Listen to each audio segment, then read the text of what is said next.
वारंवार सांगून पण वासोली ग्रामपंचायत प्रशासनाचं दुर्लक्ष।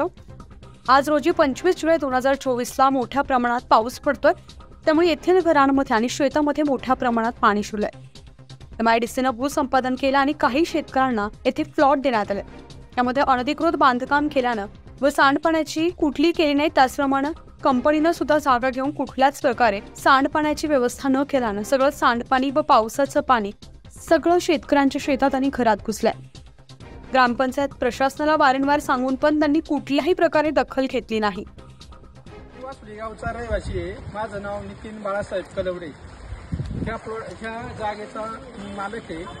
वरती MIDCने जागा ॲक्वायर केल्या, त्याचप्रमाणे प्रायव्हेट जे जमीनदार होते, जे जमीन देणारे लोक होती, त्या जमीन देणाऱ्या लोकांनी प्लॉटिंग करून जागा विकल्या। फक्त त्यांनी जागा विकल्या, परंतु कसल्याही प्रकारची सोय केली नाही, सांडपाण्याची सोय केली नाही, टॉयलेटची सोय केली नाही। फक्त रुमा बांधून खालपर्यंत पाणी सोडलं। ह्या पाण्यामुळे त्या शेतीचं अतोनात नुकसान झालं। त्याचप्रमाणे आमच्या घरांमध्ये पण सुद्धा पाणी शिरलेलं आहे।